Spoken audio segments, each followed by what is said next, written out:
திரு ஸ்ரீராம், கஸ்தூரி Rangan committee சொல்லலாம், constitution ஒத்துக்குதா அப்படிங்கிறத அடிப்படை கேள்வி.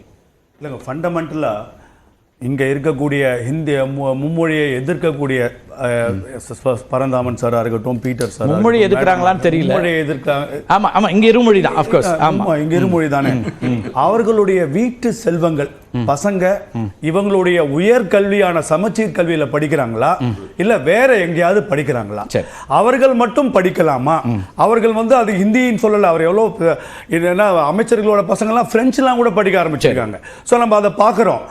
கண்ணுக்கு எதிர்க்க 52 லட்சம் மாணவர்களை உங்களுக்கு அடிமையாக இருக்கணும், நீங்க வந்து முன்னேறிடக்கூடாது. 52 இல்ல, அவரே 30 தான் சொல்றாங்க. 52 மொத்தமா ஸ்டேட் கவர்மெண்ட் 52, பிரைவேட் கவர்மெண்ட் 56 லட்சம்.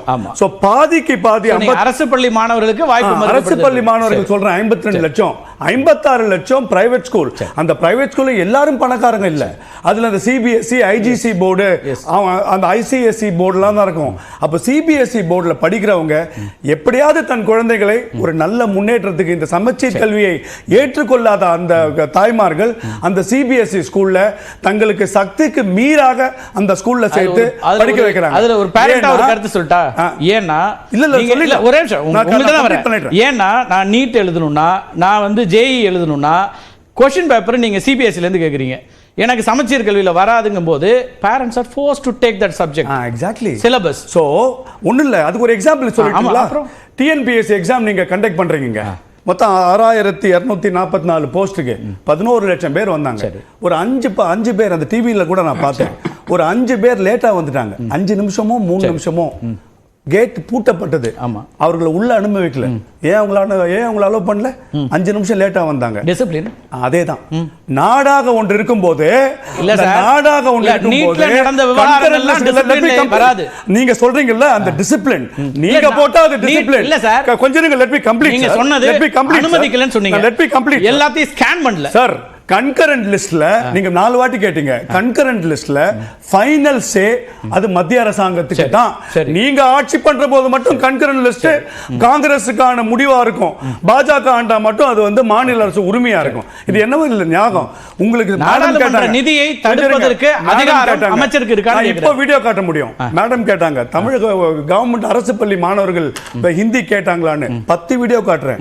கெஞ்சுதுங்க குழந்தைங்க. வேண்டான்னு 1 லட்சம் வீடியோ அவங்க காமிப்பாங்க. எங்களுக்கு வேண்டும் என்று கேக்குறாங்க. அவங்களுக்கு ஏன் நீங்க அடிப்படையில் அவங்க சொன்னது நீங்க ஆர்கியூ பண்ணுங்க. அவங்க சொன்ன அடிப்படையில் நீங்க இந்த மாணவர்கள் சார் சாராயம் வேணும்னு கேட்டாங்களா? தமிழக மக்கள் குடிக்கணும் கேட்டாங்களா? விவாதிக்கலாம். பிராந்தி வாங்கி கொடுன்னு கேட்டாங்களா? அதையும் விவாதிக்கலாம். இதெல்லாம் பேச்சா? ஒரு நிமிஷம் ஸ்ரீராம், உங்களுக்கு தெரியும் நம்ம சொல்லதிகாரம் விவாத அரங்கு எப்படின்னு. நான் உங்கள்கிட்ட வரேன், திரு கருணேஷ் உங்கள்கிட்ட நான் வரேன். சொல்லுங்க. விவாதத்தை அழகா எலிவேட்டடா எல்லா தரப்பையும் விவாதிக்கணும், விவாதிக்கலாம். கண்டிப்பாக நம்ம வேற விதமா இதெல்லாம் அப்படின்னு கேட்கணும், அதையும் கேட்கலாம். அவங்க கேட்ட நான் வரேன், அதுக்கும் வரேன். நான் அதுக்கும் கேட்ட குழந்தைங்க வந்து கேட்டுச்சான்னு கேட்டாங்க. இல்ல அதுக்கு நான் அதான் வரேன் சார். அதான் சார் வரேன். நீங்க ஒரு அடிப்படையாக ஒரு அரசாங்கத்தினுடைய புரிதல் அல்லது கொள்கைகள் எதுக்காக இருக்கணுங்கிறத நம்ம பேசுறோம். உங்க தரப்புல சில நியாயங்கள் இருக்கலாம், அவங்க தரப்புல சில நியாயங்கள் இருக்கலாம். எந்த நியாயம் எந்த காலத்துக்கு சரியா இருக்குங்கிறத பேசிட்டு இருக்கிறோம்.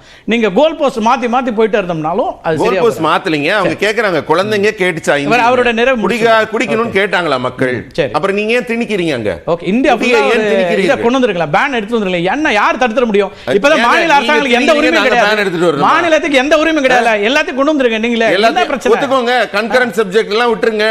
சார் நான் என்ன சொல்றேன், லிக்கர் பேன் ஆல் இந்தியா லெவல்ல கொண்டு வாங்க சார். இவங்கள ஏன் சார் போட்டு இவங்க தான் எதுவும் கேட்க மாட்டேங்கிறாங்க. நம்ம சொன்னா நீங்க பேன் கொண்டு வாங்க. அதாங்க. அப்ப அந்த சப்ஜெக்ட் மாற ஒத்துக்கறாங்களான்னு கேளுங்க. சரி வாங்க. நாடு முழுக்க இந்த நவோதயா பள்ளிகள் இருக்கு, இன்க்ளூடிங் 4 நம்ம இருக்கிற நம்ம சவுத்துல தமிழ்நாடு தவிர அங்க இருக்கக்கூடிய மாணவர்கள் யாருக்குங்க? அவங்க எல்லாம் கிராமப்புற பிற்படுத்தப்பட்ட பின்தங்கிய மாணவர்களுக்கு உயர்கல்வி எல்லா மாநிலத்திலிருந்தும் இன்னைக்கு ஜிப்மரோ, நீட்டோ, ஜேஇஓ எல்லாத்தையும் பண்றாங்க. இங்க எப்படி தெரியுமா இவங்க வந்து தமிழ்நாட்டுல ஒரு கட்டம் வைக்கிறாங்க.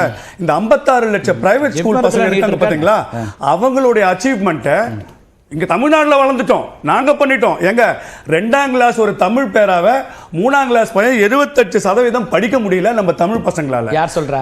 இதோ அதே இந்த ரிப்போர்ட், அந்த என்ன ரிப்போர்ட்டுங்க அது, இப்ப நீங்க கூட சொன்னீங்களே சார், அததான் அவங்க அருள்மொழி அதான் சொல்றாங்க. அததான் அருள்மொழி என்ன சொல்றாங்க, வழக்கறிஞர் அருள்மொழி என்ன சொல்றாங்கன்னா, தமிழ் பேராவ 3ஆம் கிளாஸ் பையன் 2ஆம் கிளாஸ் தமிழ் படிக்க முடியல, 2 கேள்வி அது. 5ஆம் கிளாஸ் பசங்க 65 பேர் படிக்க முடியல, 8ஆம் கிளாஸ் பசங்க 35 பேர் இந்த சின்ன தமிழ் பேரா படிக்க முடியல. நம்ம தமிழ் தமிழ் அந்த ரிப்போர்ட்டுக்கு தான் வர, அந்த ரிப்போர்ட்டுக்கு தான் வர. ரிப்போர்ட்டை ஏற்றுக்கொள்வதாக இருந்தால் அருள்மொழி என்ன சொல்றாங்கன்னா, தமிழுக்கே கஷ்டப்பட்டு இருக்கிறவன்ட்ட 3வது இன்னொரு மொழியை கொண்டாந்து திணிக்காத கஷ்டப்படுவாங்கன்னு அவங்க சொல்றாங்க. ஒண்ணு. நான் என்ன சொல்றேன்னா, ஏசர் ரிப்போர்ட் ஏத்துக்க போறீங்களா, மத்திய அரசாங்கத்துடைய ரிப்போர்ட் எடுத்துக்க போறீங்க?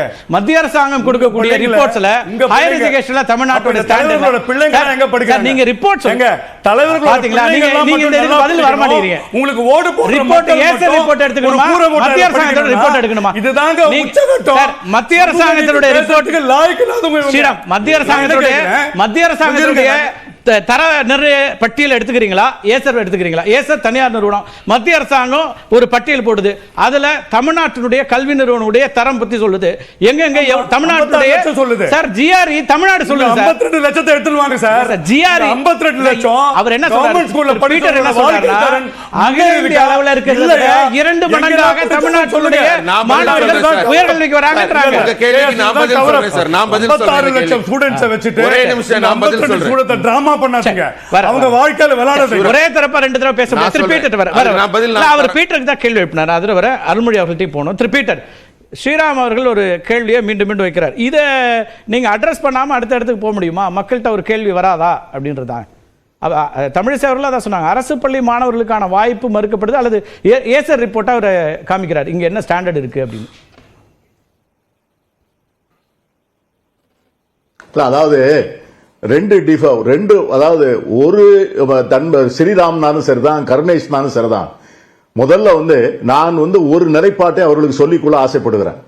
காங்கிரஸ் காலத்திலையும் இந்த மும்மொழி கொள்கையை வலியுறுத்தக்கூடிய சூழ்நிலை ஒன்றிய அரசில் இருந்தது. காங்கிரஸ் கட்சியில் இருக்கிற பல தலைவர்கள் ஒன்றிய அரசுல இந்த மும்மொழி கொள்கையை வலியுறுத்த வேண்டும் என்று காங்கிரஸ் கட்சியினுடைய செயற்குழு கூட்டத்திலையும் கூட பேசியிருக்கிறாங்க, அரசாங்கத்திலையும் இதை வலியுறுத்தி இருக்கிறாங்க. அமரர் ராஜீவ்காந்தி அவர்கள் பிரதமராக இருக்கின்ற போது இதற்கான முன்னெடுப்புகள் எடுக்கப்பட்ட போது தமிழ்நாட்டை போன்ற மாநிலங்களிலிருந்து எதிர்ப்பு வந்தது.